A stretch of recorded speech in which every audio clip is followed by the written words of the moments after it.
mo ṣe kójú mi ríjọ mo ṣe bí ọwọ aago ìgbà tó kù díẹ̀ kó rẹ̀ mí lọ́pọ́n bá fi sùn sí.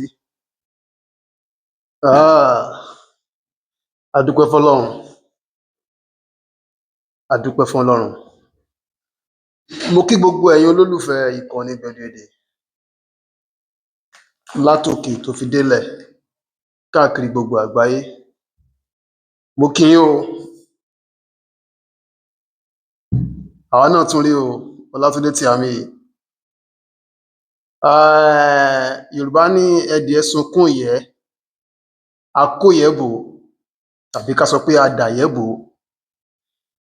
Àwa là ń pariwo pé ó wà káwa náà lọ́fíìsì náà, káwa náà lọ́fíìsì. À ń ṣe content, máa ṣe fídíò nínú ẹ̀gẹ́, máa ṣe fídíò nínú kókò, máa ṣe fídíò lẹ́gbẹ̀ẹ́ ògiri káàkiri. A ló ti sú wa. Ṣùgbọ́n a dúpẹ́ fọ́lọ́run pé Ọlọ́run gbọ́ igbe wa bá a ṣe pariwo nígbà yẹn lọ́hùn. Mi ò fẹ́ tí ì bẹ púpọ̀ jù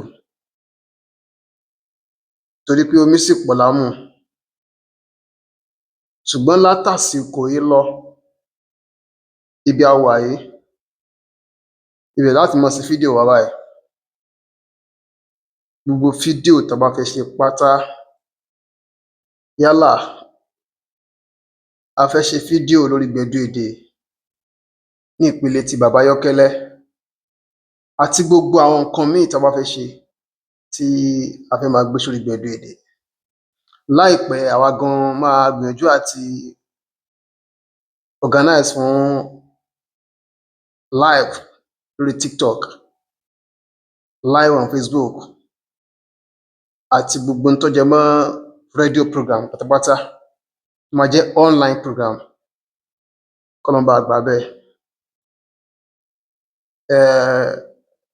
Ọ̀pọ̀lọpọ̀ àwọn ènìyàn ló ń pè mí, ló ń sọ wípé Ọlátúndé Tíàmì o,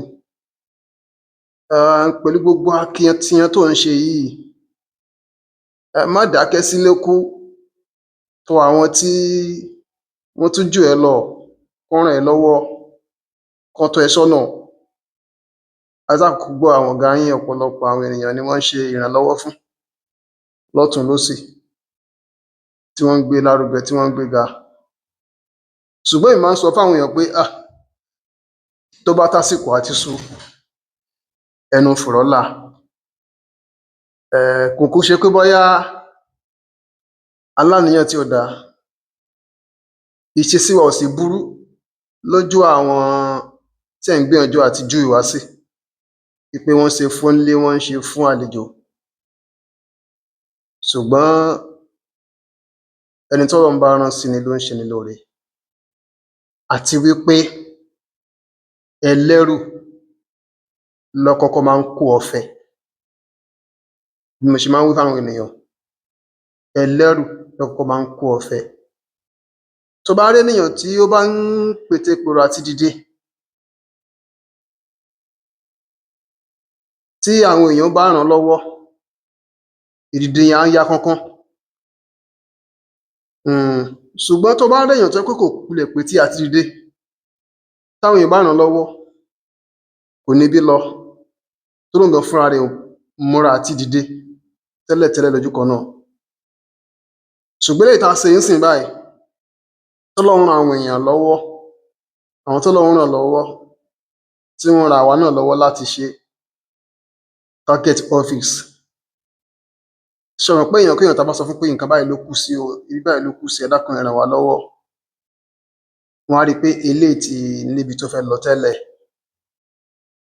ẹ jẹ́ ká tì í lẹ́yìn lọ síbẹ̀. Ohun tó ń pè ní ìgbésí ayé ẹ̀dá ènìyàn náà ni pé ó yẹ kédàá kọ́kọ́ níbi tó fẹ́ lọ nínú ìsẹ̀mí ayé ẹ̀ kó tó di pé àwọn èèyàn ràn án lọ́wọ́ lójú ọ̀nà yẹn. So a dúpẹ́ fọ́lọ́run. Ọ́fíìsì wa tuntun tí a ṣẹ̀ṣẹ̀ gbà, ibẹ̀ náà la wà báyìí. Mo sì mọ̀ pé láìpẹ́ á pe ọ̀pọ̀lọpọ̀ àwọn èèyàn wa, àwọn ọ̀rẹ́ wa àwọn ọ̀gá wa kán wá kí wa kú oríire níbẹ̀ ní agbára Ọlọ́run. Bó ṣe máa rí nìyẹn. Ṣùgbọ́n lọ́wọ́ yìí, a kàn ní kẹ́yin tí ẹ jólólùfẹ́ wa kẹ́ mọ̀ wípé látàsìkò yìí lọ o, ẹ ní pàdé bàbá Ayọ́kẹ́lẹ́ ní inú Ẹ̀gẹ́, inú Kókò mọ́.